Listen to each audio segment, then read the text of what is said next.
Buongiorno, bentrovate e bentrovati. L'approfondimento della CGIL. Oggi i temi sono quelli della pensione, della riforma della disabilità. Insieme a me, Sara Pasqualin, segretaria generale della CGIL di Treviso. Grazie per essere con noi. E Valentina Durante, direttrice provinciale del patronato Inca. Buongiorno.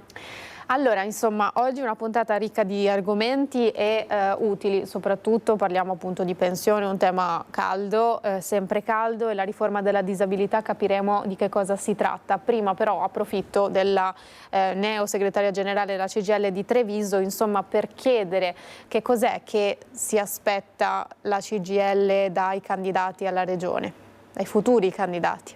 Ecco, è una domanda complessa, perché in realtà arrivo proprio adesso dal presidio di un'ulteriore azienda del metalmeccanico che è in difficoltà. Ecco, io credo che nell'agenda della CGIL in primis ci si aspetti dai candidati regionali che dovranno governare la Regione del Veneto veramente un intervento serio sul lavoro, sul mondo del lavoro, perché abbiamo situazioni di crisi ormai che stanno esplodendo un po' in tutta la provincia. Per quanto riguarda Treviso, insomma, abbiamo visto crisi importanti nel metalmeccanico, abbiamo crisi del settore del tessile, insomma, nel chimico. Ci sono difficoltà in questa fase. Io credo che nell'agenda politica di chi ci dovrà governare domani mattina, con una campagna che dovranno fare, credo, veramente sui temi caldi, ci sia la necessità di portare al centro il lavoro, perché senza il lavoro le persone non hanno la dignità salariale per potersi permettere una vita, insomma, dignitosa, ecco. Riutilizzo il termine dignitoso perché se uno ha un salario, ha un reddito che arriva a casa, può gestire la propria famiglia, può occuparsi dei propri familiari. Fermo restando che il lavoro è correlato a tutti gli altri problemi che ci sono, che sono assolutamente la sanità, l'altro grande argomento che deve esserci nell'agenda, e poi a mio avviso anche l'ambiente, perché la situazione ambientale sta creando parecchi danni. Vuol dire che noi non facciamo manutenzione nei nostri territori e i danni poi hanno dei costi, quindi metterei per il momento questi tre argomenti. Che non sono argomenti di poco conto in ogni caso. Sara, la situazione nel nostro territorio, anche alla luce di quanto hai detto adesso e delle necessità che il nostro territorio ha. Sì, la cosa che stiamo verificando dall'osservatorio nostro, quindi dall'osservatorio sindacale, è che ci sono pochi interventi appunto su quello che dicevo anche prima, quindi c'è la necessità delle persone, ma soprattutto noi, l'osservatorio nostro riguarda principalmente i lavoratori e le lavoratrici, si sentono abbastanza abbandonate nelle loro situazioni, che sono situazioni, se l'azienda va bene e sana, si riesce a fare contrattazione di un certo livello, quindi si riesce a portare il reddito. Se l'azienda inizia ad avere problemi, discutevo stamattina anche con la sindaca appunto di Ponte di Piave, che non possiamo appoggiarci agli ammortizzatori sociali, perché gli ammortizzatori sociali mettono in difficoltà le famiglie dal punto di vista economico. Poi c'è tutta la partita appunto anche del discorso della sanità, di quello che succederà. Oggi so che è un argomento di quello che tratteremo. Ci sono famiglie che hanno disabilità importanti, che hanno anziani da gestire. Certo. Cioè io credo che la situazione, anche se apparentemente noi arriviamo da un agosto in cui tutti abbiamo fatto le ferie, chi più chi meno, chi è riuscito a trovarsi il suo tempo, dalle ripartenze delle aziende che ci sono state un po' verso settembre, un po' allungate con le ferie, insomma io credo che l'aspettativa delle persone ad oggi sia di avere delle risposte a quelle che sono le esigenze veramente del territorio. E anche Treviso ha delle esigenze importanti e noi dobbiamo occuparci di dare delle risposte a quelle domande che ormai sono anni che trasciniamo. La politica ha questo ruolo, non solo la politica, ce l'ha anche il sindacato deve avere il tempo di mettere in piedi azioni di costruzione, non azioni emergenziali, cioè certo. Noi non dobbiamo correre dietro le emergenze, noi dobbiamo ragionare per costruire un forte mondo del lavoro dove venga riconosciuto il lavoro alle persone e venga dignitosamente pagato, insomma. Infatti, intanto cominciamo a parlare di previdenza, Valentina, argomento che a volte può creare confusione, soprattutto nell'accesso, nei modi di accesso alla pensione. Il patronato in questo senso come può intervenire? Allora, il patronato di fatto interviene in una figura intermediaria tra quello che sono i lavoratori, i cittadini e gli enti previdenziali, in maniera particolare, insomma, per lo più l'Istituto di Previdenza, l'INPS. E oltre alle casse libero professionali. È un soggetto, diciamo, riconosciuto con derivazione ministeriale, il patronato, e per questo è importante rivolgersi. Perché? Perché di fatto attraverso gli operatori di patronato, attraverso la grande esperienza e la specializzazione, l'alta specializzazione di tutti i nostri operatori, si può veramente capire quella che è la modalità più corretta, più adeguata rispetto alla propria posizione per appunto accedere alla pensione, partendo da una consulenza previdenziale specifica e ad hoc per ognuno di noi, per ogni lavoratore. Valentina, c'è già, io non l'avevo ricordato all'inizio della trasmissione, che si può sempre chiamare, ma mi avete anticipata voi telespettatori, quindi il numero che vedete è quello in sovraimpressione sopra di me. Abbiamo già una persona al telefono. Buongiorno, con chi parliamo? Salve, buongiorno, sono la signora Asolino Emilia, sono un'operaia della LICUM e volevo più che altro intervenire, visto che la dottoressa Pasqualin ha fatto riferimento proprio a quella che è la crisi attuale lavorativa della zona di Ponte di Piave. Noi siamo operai della LICUM ed è un anno che andiamo avanti con questa situazione balorda, appesi a un filo, senza delle vere e proprie disponibilità da parte dell'azienda a dirci cosa intende fare della nostra azienda, e ovviamente questo compromette un po' tutta quella che è, insomma, la vita di ognuno di noi, perché in realtà poi alla fine questa azienda non sta facendo altro che sgretolare un comparto importante come il nostro della metalmeccanica, oltre che anche del settore riferito alle nostre competenze a riguardo del medicale. E questo è semplicemente per dire che questi non sono personaggi che vengono per fare impresa, ma vengono per fare altro, perché comunque la nostra è una realtà molto solida e molto ben definita nella nostra zona, e invece dopo una serie di malgestioni o magari di cattiva organizzazione ci ha portato a trovarci in questa situazione. So che la dottoressa Pasqualin prima faceva riferimento proprio al fatto che stamattina ha partecipato anche probabilmente a qualche altra azienda, non so se era sulla mia, visto che in questo momento stanno facendo presidio davanti all'azienda i miei colleghi, e volevo mostrare intanto solidarietà a tutti loro che stanno facendo di tutto per portare questa situazione davanti al governo, visto che la dottoressa Pasqualin parlava anche di quelle che saranno le proiezioni regionali delle prossime votazioni a riguardo. Soprattutto perché ci siamo resi conto che non c'è una vera e propria legge che ci tuteli in questo ambito. Quindi siamo diventati ormai alla mercé di tutti. Ecco, non è una vera e propria domanda che voglio rivolgere alla Pasqualin, però in qualche modo vorrei capire effettivamente quante energie ci sono anche da parte del sindacato per poter ottenere in futuro delle maggiori tutele per i lavoratori. Signora Emilia, grazie innanzitutto per questo intervento. Sara, era un po' il sentimento che ci restituivi su quello che c'è da fare nel nostro territorio? Sì, in realtà poi la signora è dipendente dall'azienda dove io ero stamattina, nel senso che sono stata lì fino a 5 minuti fa, che sono dovuta venire per di qua. E, assieme ai funzionari della FIOM, c'era anche il segretario generale, insomma. Quello che lei racconta è un po' la modalità che bisognerebbe evitare, nel senso che abbiamo fondi che intervengono in determinate aziende non vengono controllati, generano tutta una serie di casette, io le chiamo così per far capire l'esempio, che di fatto sono vuote, cioè svuotano un contenitore di un'azienda magari funzionante. In queste casette che nel frattempo vengono istituite è difficile tenere sotto controllo, sotto traccia le risorse e quant'altro, e poi si scopre che è tutto vuoto e quello che è rimasto è l'involucro vuoto di un'azienda che fino all'altro giorno magari andava bene.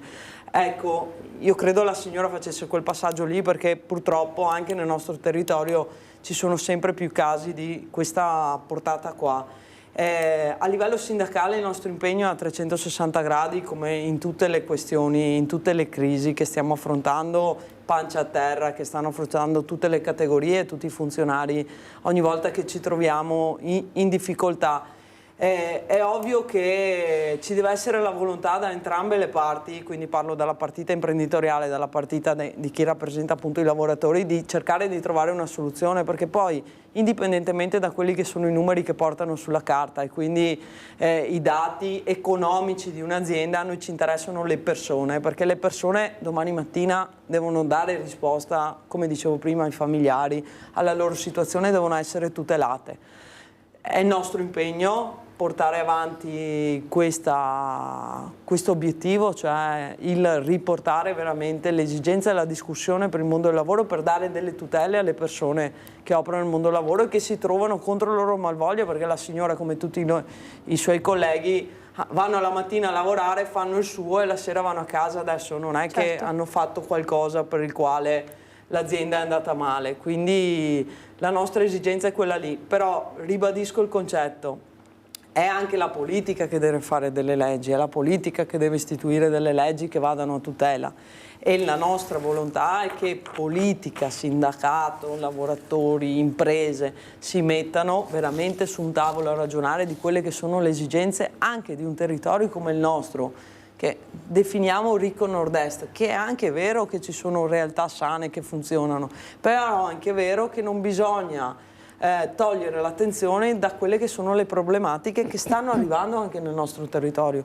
Quindi ringrazio la signora, ritorniamo sul punto, però è una delle priorità che abbiamo a livello sindacale, sia a livello territoriale, poi ovviamente anche a livello regionale e nazionale. E c'è chi lavora una vita ed è arrivato il momento di avere questa tanto agoniata pensione. Abbiamo detto che appunto il patronato è a disposizione per ogni richiesta, anche per costruire insomma un percorso ad hoc per capire insomma quali sono le tempistiche, quali le modalità per attingere alla pensione e di fatto arrivarci. Però appunto questo è un lavoro che si fa prima di andarci. Esatto, lo ricordavi bene tu Edi, lo ricordava bene di fatto anche la storia della signora, nel senso che poi la pensione è il punto di arrivo di una lunga carriera lavorativa. Bisogna però prendersi per tempo, perché effettivamente la carriera lavorativa, la storia contributiva dei lavoratori di ognuno di noi spesso e sempre di più è frammentata, e spesso e sempre di più rischiamo di vedere appunto dei vuoti contributivi nelle varie annualità, no, di contribuzione versata all'INPS, che si possono registrare in settimane mancanti, in giorni mancanti, in mesi o addirittura in anni mancanti.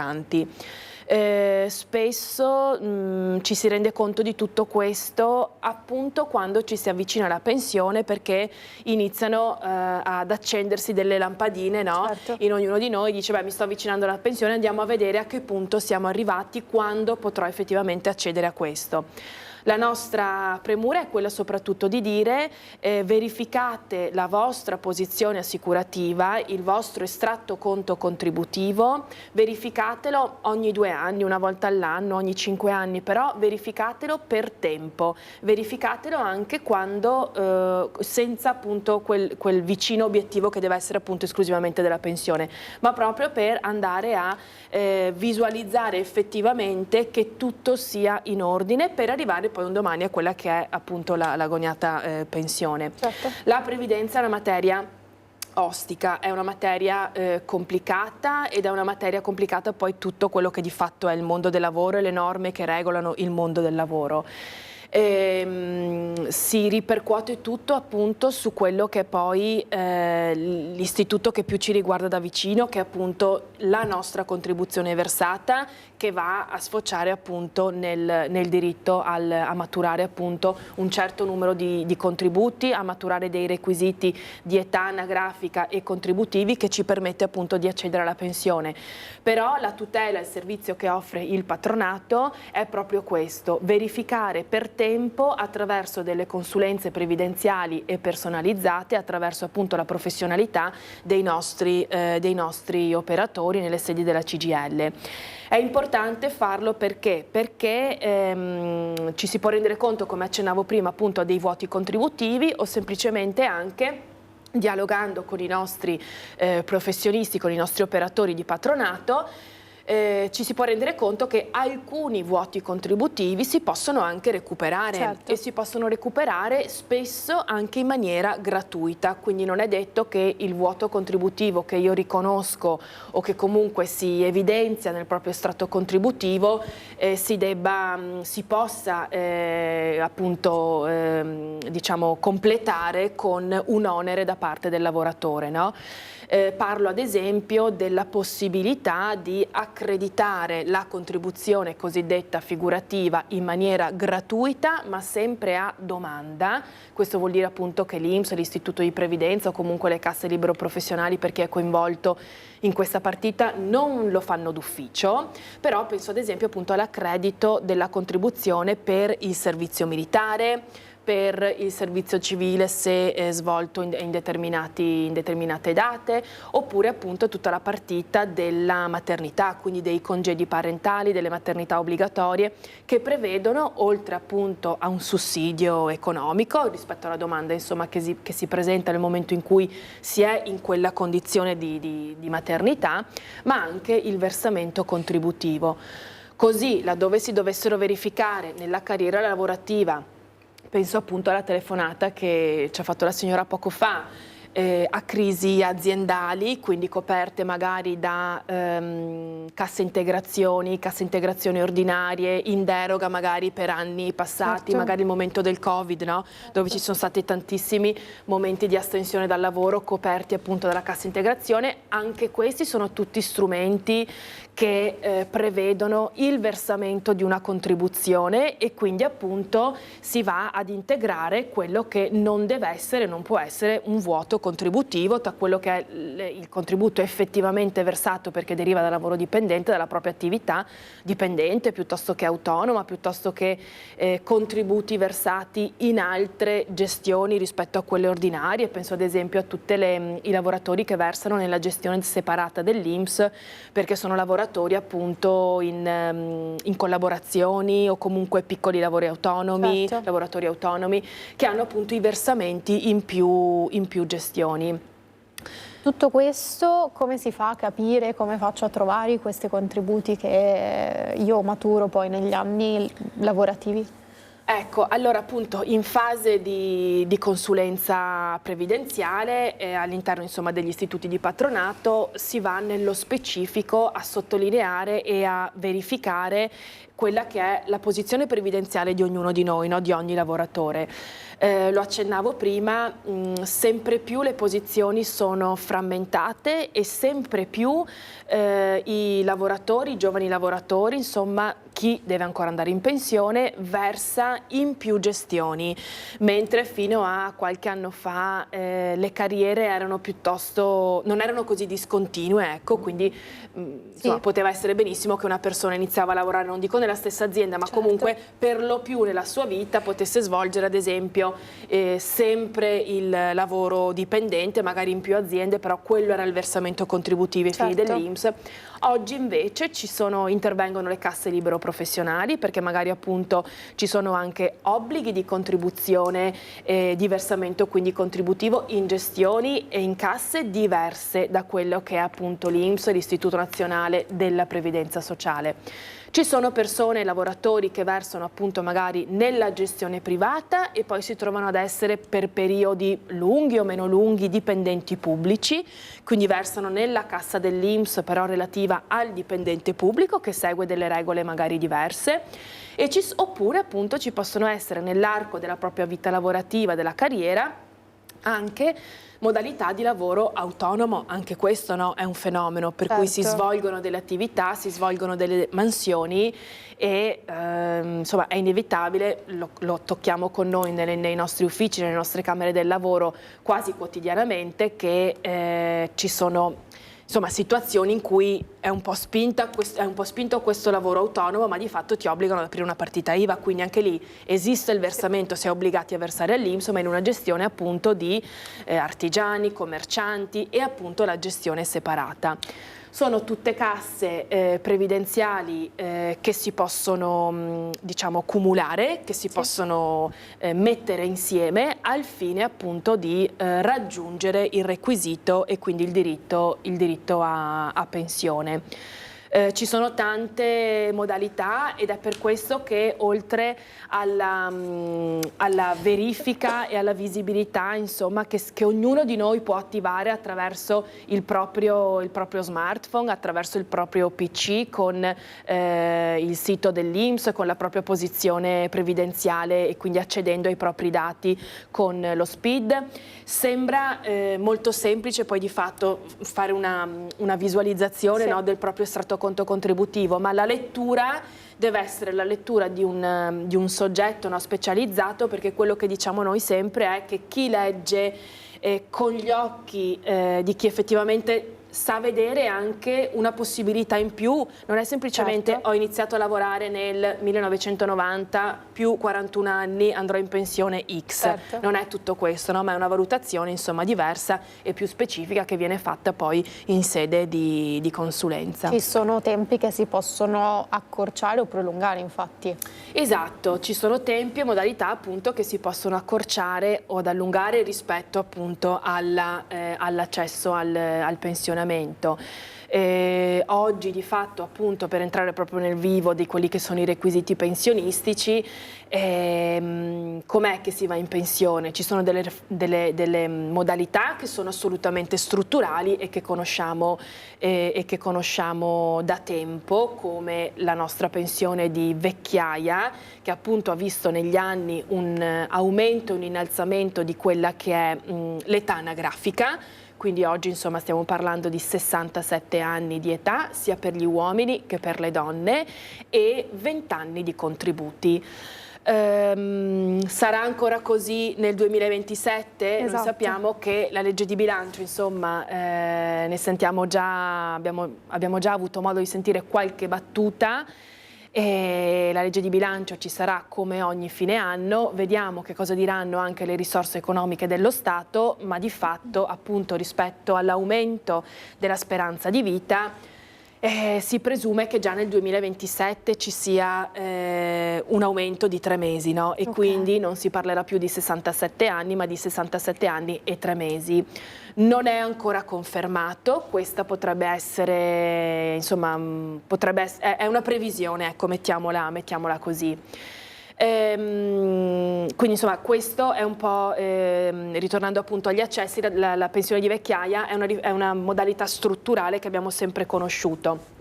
Quest'anno nel 2025 che cosa è stato introdotto? È stato introdotto per il sistema di calcolo contributivo, perché anche questi sono tutti sistemi in base a dove tu hai versato i contributi, hai delle modalità di accesso diverse alla pensione, no?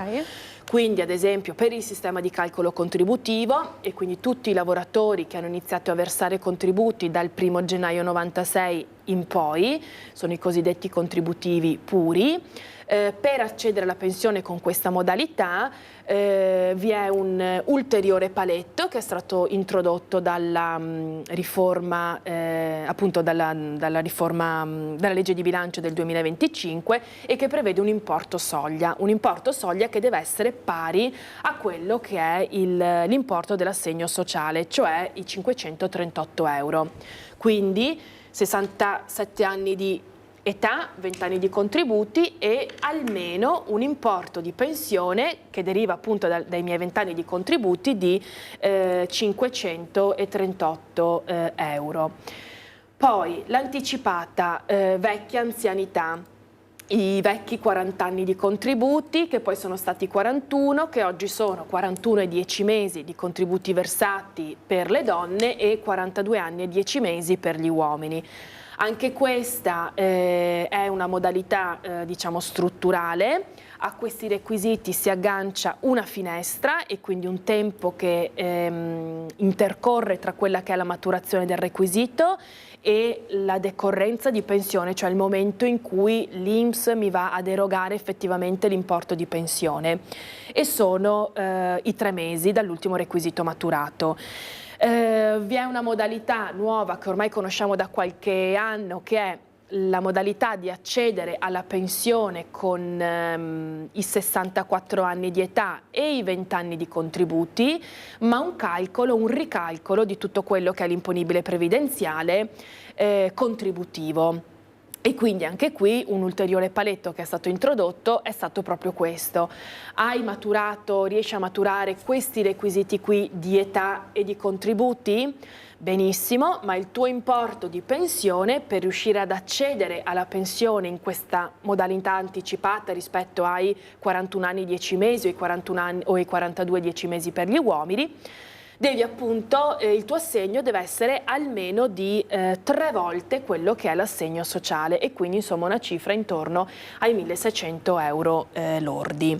Quindi sono tutte modalità di accesso che bisogna veramente analizzarle per quella che è la specificità della carriera e della storia contributiva di ogni lavoratore, Certo. perché queste sono norme, sono modalità di accesso alla pensione, sono norme, sono leggi che vengono definite e che appunto la normativa ci disciplina, voglio dire, ma non valgono per tutti, perché appunto ci sono sempre dei limiti, sempre dei paletti che probabilmente la stessa persona, lo stesso lavoratore, cioè due lavoratori comparati, uno accede in una modalità, l'altro non ci può accedere perché magari appunto manca un importo soglia piuttosto che un requisito contributivo, insomma, diverso, ecco. Tutto questo anche per presupporre un po' anche la difficoltà che farebbe una persona da sola, magari senza il vostro aiuto, a capire quali sono i vari step da fare poi per andare poi in pensione effettivamente, facendo i conti giusti, giusto? Esatto, esatto, è proprio questo. Noi lo diciamo e non ci stanchiamo appunto mai di ribadirlo. Fare da sé diciamo non va mai bene, no? Nel senso, facciamo che ognuno faccia il suo e lo faccia bene, proprio perché c'è una professionalità e una competenza, il famoso detto ognuno per il suo, no? Ecco. Ma perché? Perché si rischia di prendere magari delle scelte o di fare magari in autonomia delle domande che oggi in realtà tu puoi fare, perché il lavoratore può accedere alla propria posizione, appunto come dicevo prima, INPS, e presentare da sé delle domande. Il rischio è molto alto. E perché è molto alto? Perché appunto si rischia di commettere degli errori irreversibili, perché magari presentare, faccio solo un esempio, in autonomia una domanda all'INPS di riscatto di laurea agevolato, di cui tanto insomma si sente parlare, cioè può essere una scelta affrettata che tu hai fatto senza volerle, ma che ti può portare insomma ad avere soltanto una possibilità di accesso pensionistico e non ad altre, proprio perché ti sei precluso delle uscite poi insomma, e quindi delle possibilità diverse. Prima di andare in pubblicità volevo chiederti, insomma, anche alla luce di quanto ci hai detto, se effettivamente quindi la legge Fornero è stata o no abrogata, dato che se ne sente anche parlare spesso. No, allora di fatto la legge Fornero è del lontano 2011 e non è stata abrogata.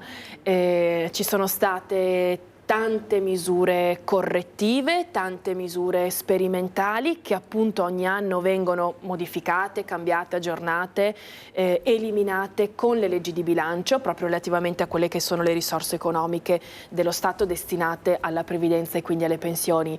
Però la legge Fornero c'è ed esiste ancora ed è l'unica misura strutturale. Dopodiché tanti slogan politici, quello sì. Allora andiamo in pubblicità e poi torniamo in diretta a parlare invece della riforma della disabilità tra pochissimo. Siamo tornati in diretta con Sara Pasqualino, segretaria generale della CGIL di Treviso. Grazie per essere qui, anche a Valentina Durante, direttrice provinciale del patronato Inca di Treviso. Stavamo parlando di pensioni, abbiamo utilizzato questa prima mezz'ora proprio per fare un focus su quelli che sono le modalità di accesso, gli aiuti che il patronato può dare al singolo cittadino, al singolo lavoratore per mettere insieme un percorso dedicato alla persona personale, appunto, per arrivare in pensione con, diciamo, tutte le carte a posto, no? Esatto. E con Valentina adesso volevamo parlare della riforma della disabilità, perché insomma sono temi importanti che toccano tantissime famiglie. Che cosa dobbiamo aspettarci per il 2026?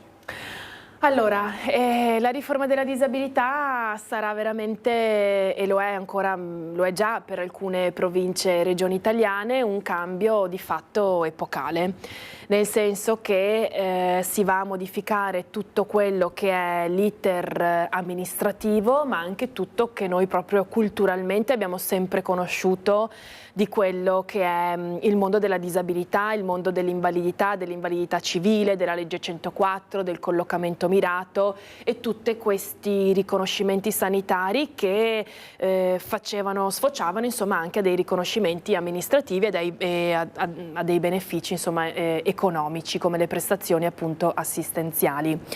È un cambio importantissimo, già alcuni territori in Italia sono entrati in questa sperimentazione nel 2025, appunto da metà anno, e a breve per quel che riguarda il Veneto, quindi dal 30 di settembre, sarà la provincia di Vicenza che entrerà appunto in questa sperimentazione.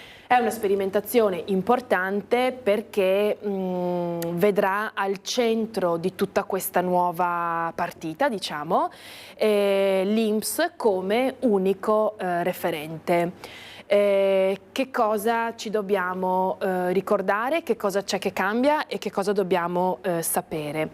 Dobbiamo sapere innanzitutto che oltre al certificato medico che oggi compila il medico di famiglia, il medico di base, piuttosto che insomma gli specialisti medici dei reparti in cui sono ricoverati i soggetti con delle patologie per cui si richiede la domanda appunto di invalidità civile così come la conosciamo oggi. Oltre a questa cosa qui appunto va, quindi il certificato redatto dal medico di base va corredato e quindi va agganciato a una domanda amministrativa che viene presentata all'INPS, questo è quello che accade oggi. Domani, quindi per Treviso, per Vicenza dal 30 di settembre, per Treviso probabilmente insomma da inizio del 2026, non ci saranno più queste due fasi, nel senso che il certificato medico telematico, compilato e redatto dal medico di famiglia o comunque da uno specialista, varrà come domanda amministrativa introduttiva all'INPS. Abbiamo una domanda intanto al telefono. Buongiorno, con chi parliamo e da dove chiama?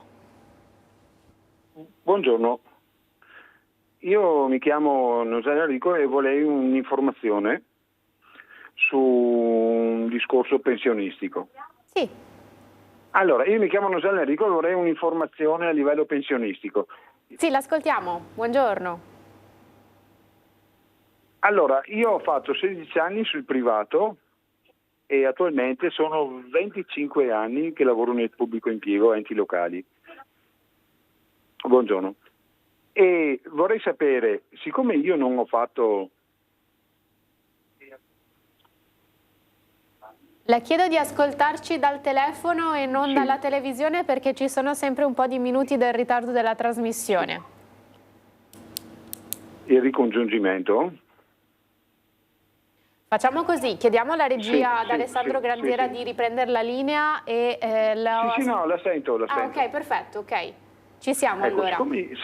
Siccome io non ho fatto il ricongiungimento fra il privato e il pubblico, mi è stato detto che non seguo l'eventuale cambiamento tipo degli anni lavorativi, cioè anziché andare con i 42, 10 e 3 mesi della finestra, magari la portano a 5 il prossimo anno, quindi rimango con i 42, 10 e 3, però il TFR o il TFS non lo vado a prendere dopo 24 mesi, come previsto il tempo di attesa nel pubblico impiego, ma lo vado a prendere a 67 con la vecchiaia. Volevo sapere se era vero oppure no. Sì, allora, si è sentito insomma abbastanza. Il collegamento insomma diceva appunto che ha una posizione, come accennavamo prima, ne vediamo quotidianamente, con versamenti contributivi effettivamente versati parte nel privato e parte nel pubblico. Che cosa è previsto? Non è, mentre una volta appunto il consiglio che si dava, o in certe situazioni insomma era quasi un obbligo per accedere alla pensione, ricongiungere tutta questa contribuzione per far sì appunto che fosse un'unica cassa a calcolare e poi a liquidare appunto la pensione stessa. Oggi invece tutte queste posizioni qui, contributive versate in più casse, quindi in più ambiti previdenziali così denominati, si possono appunto cumulare attraverso l'istituto del cumulo, quindi una modalità di accesso alla pensione che effettivamente è in vigore e che attuiamo praticamente quotidianamente. Sicuramente è da verificare nello specifico poi quella che è la convenienza economica, perché magari queste sono norme che ci danno dei risultati per quanto riguarda appunto l'accesso alla pensione e il diritto in termini di decorrenza di pensione, no? Poi però bisogna sempre verificare, quindi per questo è importante la consulenza, per il calcolo proprio di quello che è il futuro importo pensionistico, e quindi andare a valutare se effettivamente conviene lasciare la contribuzione così com'è nelle casse previdenziali, pubblico e private in questo caso, dove è stata versata, perché mi fa maturare un certo assegno pensionistico, piuttosto che invece la convenienza, valutare se piuttosto la convenienza rispetto all'assegno pensionistico potrebbe essere appunto quella di eventualmente ricongiungere, valutare se la ricongiunzione prevede di pagare un onere e magari appunto fare delle valutazioni proprio economiche e di importo vero e proprio su quello che è lo specifico assegno pensionistico del lavoratore. Quindi vi è una regola, diciamo, generale, che però va declinata insomma sempre a quella che è la posizione specifica e personale di ogni lavoratore. Per quanto riguarda invece il trattamento di fine rapporto o il trattamento insomma di fine servizio, il TFS che nominava, anche qui ci sono delle distinzioni rispetto a quelle che sono le dimissioni e la cessazione del rapporto per licenziamento o comunque per fine carriera. Per fine carriera appunto si attendono i 67 anni, è una norma che è stata istituita qualche anno fa, per cui effettivamente la domanda che faceva da ultimo e chiedeva se era vero, sì, effettivamente il trattamento di fine servizio lo si riesce a percepire lavorando nell'ente pubblico dopo 24 mesi da quella che è la decorrenza di pensione.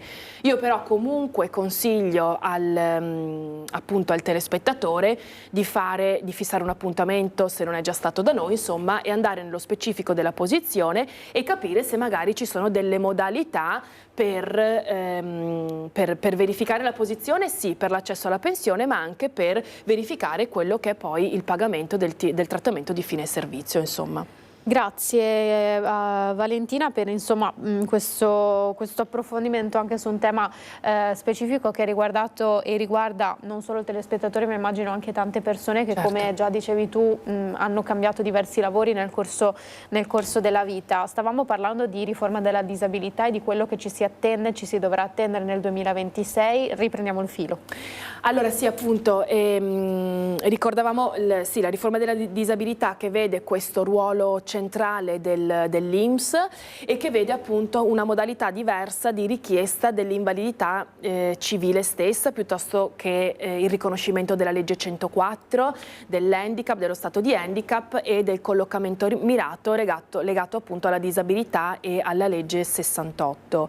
Perché questo? Inizialmente, cioè, quello che ci viene detto è che tutto l'iter amministrativo insomma dovrebbe essere molto più semplice ed dovrebbe essere, cioè l'intento appunto è quello di andare a semplificare quello che è il riconoscimento. Sarà un riconoscimento esclusivo da parte dell'istituto, nel senso che evidentemente, probabilmente, ma insomma è quello che sta accadendo già nelle regioni e nelle province che stanno sperimentando questa nuova modalità, non ci saranno più le commissioni mediche degli invalidi civili dell'ULSS, nel senso che oggi una persona che presenta la domanda di invalidità civile o di indennità di accompagnamento viene valutato appunto a livello sanitario da quelle che sono appunto le commissioni mediche USL, in alcune province del Veneto integrate a quelle dell'INPS, perché ci sono anche commissioni mediche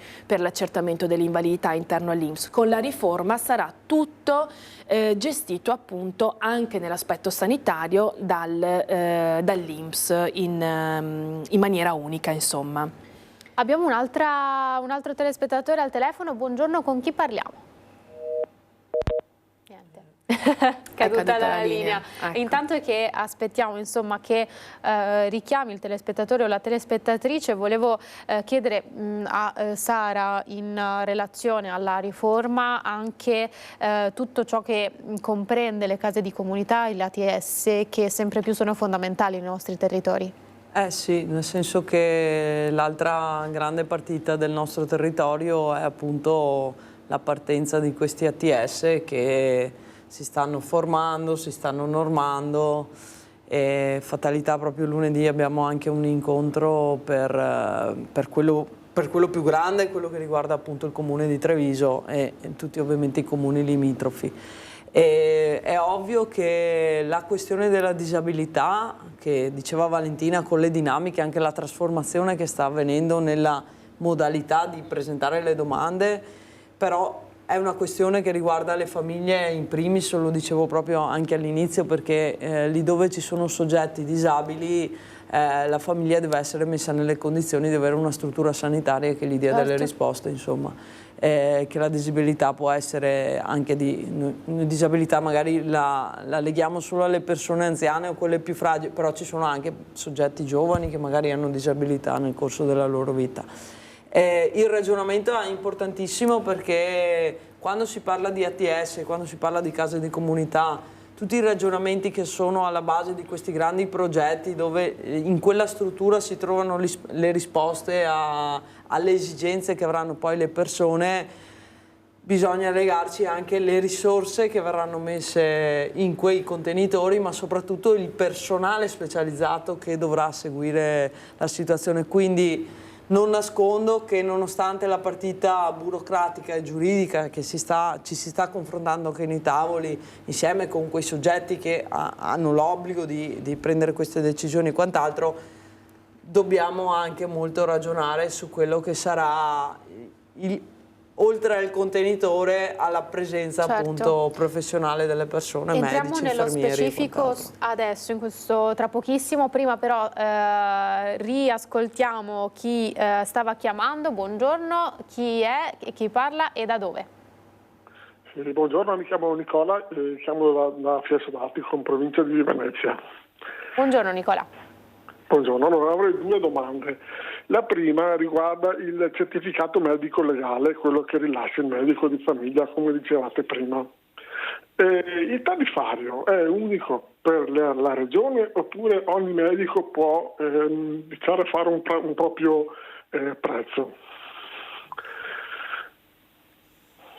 Posso già rispondere? Sì, certo. Ok. Allora sì, grazie della domanda, perché questo ci permette appunto di andare a dire qualcosa in più rispetto a quello che adesso è quello che sarà la riforma. Allora, il tariffario, quindi l'importo, il costo della redazione del certificato medico, questo certificato medico telematico, quindi non si può prescindere da questo, no? Nel senso che tutto parte da lì, il riconoscimento di un'invalidità civile, di un accertamento sanitario come può essere quello della disabilità, che sia pre-riforma o con la riforma in fase sperimentale che stiamo vivendo oggi in qualche territorio, non può prescindere da quello che è appunto l'aspetto medico e sanitario. Il tariffario non è unitario, diciamo, e non è uguale per ogni medico, non è uguale per ogni professionista e non è uguale per tutta la regione, nel senso che si era stabilito fin dal principio, quindi diversi anni fa ormai, quando è stato introdotto il certificato telematico, perché insomma 10 anni fa, 15 anni fa ormai, una persona poteva presentare la domanda di invalidità civile e tutto veniva presentato all'istituto in modalità cartacea, no?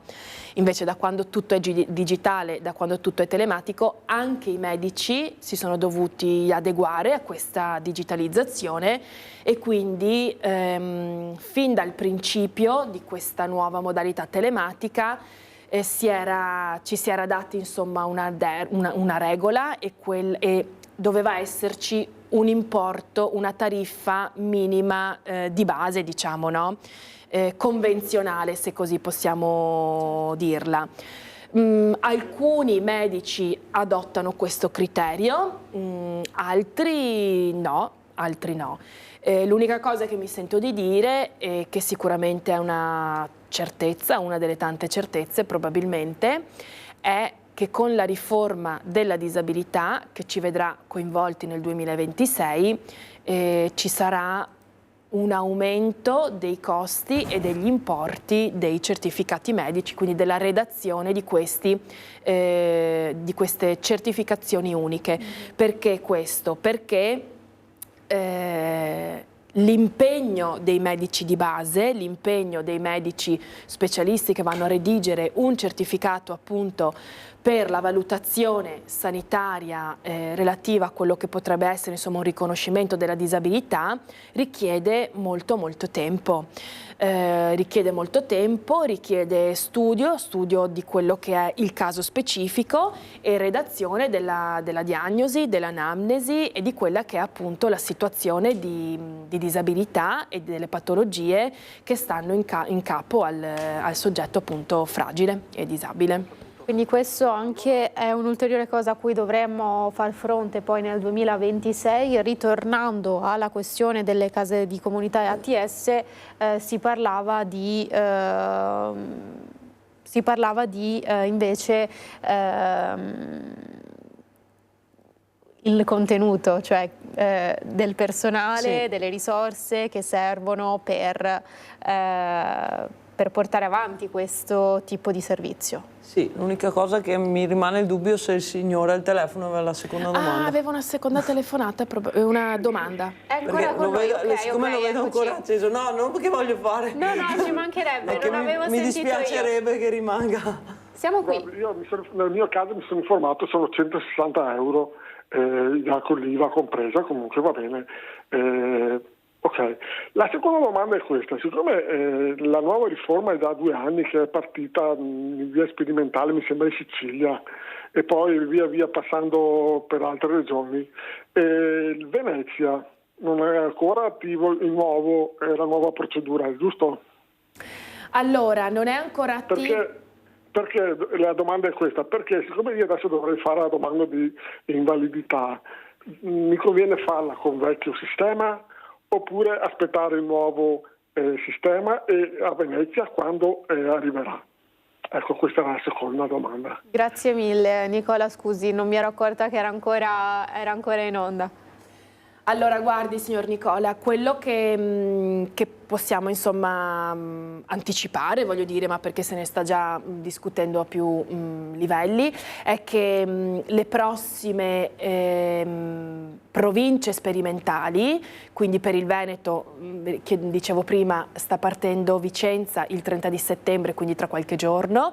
Le prossime province sperimentali vedranno il coinvolgimento appunto di Treviso, Venezia e probabilmente anche Verona nel 2026, a inizio del 2026.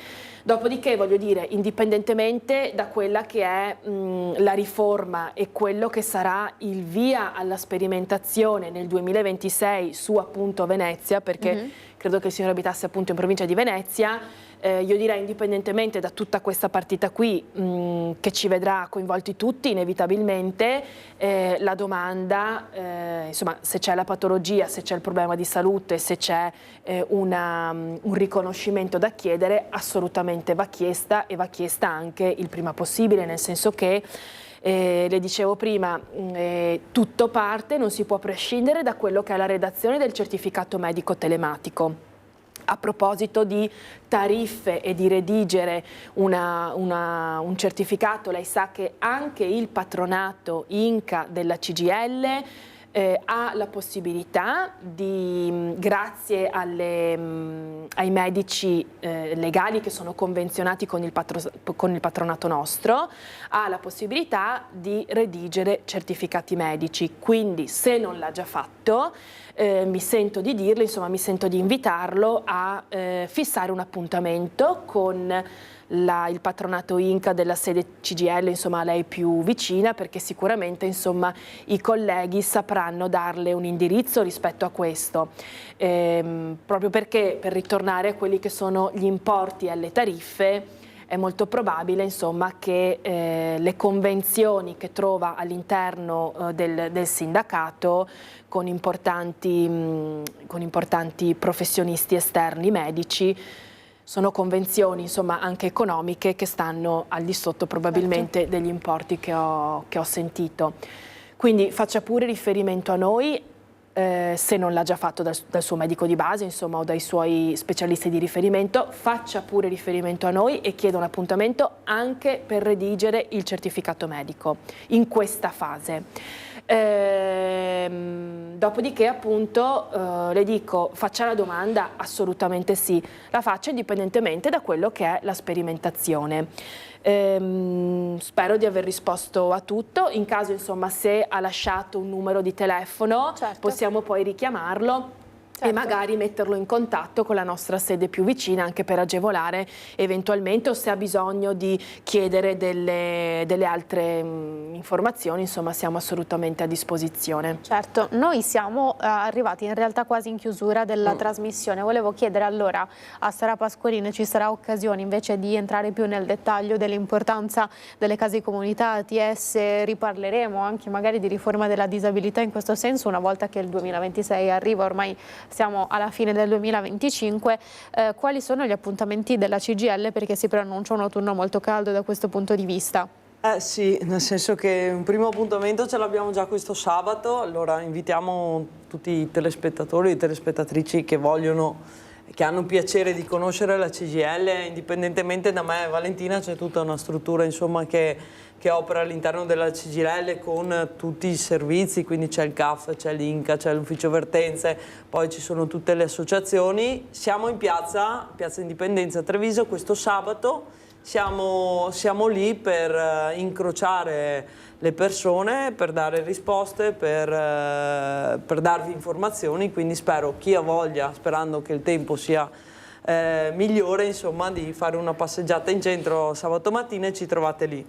Dopodiché i prossimi appuntamenti per quanto riguarda la CGIL è che noi ci stiamo mobilitando per un'importante manifestazione il 25 di ottobre che ci vedrà andare in piazza per tutti gli argomenti che poi cercavo di elencare prima anche velocemente, ma per tutta un'altra serie di questioni, appunto perché a fine anno bisogna ragionare sulle prospettive e le risorse che devono essere messe in campo per l'anno successivo. E poi c'è sempre l'attenzione Io ricordo purtroppo la situazione della guerra è all'ordine del giorno, Certo. e la mobilitazione noi l'abbiamo fatta con uno sciopero generale venerdì scorso, però abbiamo il sentore che le navi che stanno arrivando in Israele verranno messe in difficoltà, perché si sta parlando che verranno fermate nei porti di Israele, gli si chiederà di lasciare lì le risorse che loro stanno portando per gestire le emergenze delle persone, perché lì c'è morte, c'è disperazione, c'è veramente una situazione drammatica, e quindi potrebbe essere che ci sia un'altra iniziativa sicuramente nei prossimi giorni, perché si parla del sabato e domenica con l'arrivo delle navi, Certo. e sappiamo che l'attenzione di quelle navi non è tanto sulla situazione anche del territorio, ma anche sul messaggio che dobbiamo dare, perché un paese, un mondo dove la guerra decide le sorti delle persone, io credo che sia una cosa che deve indignarci tutti quanti. Allora, grazie a Sara Pasqualin, segretaria generale della CGIL di Treviso, Valentina Durante, direttrice provinciale del patronato Grazie Inca a voi. di Treviso. Grazie a voi per essere stati in nostra compagnia fino ad ora, e a tutti l'augurio di una buona giornata.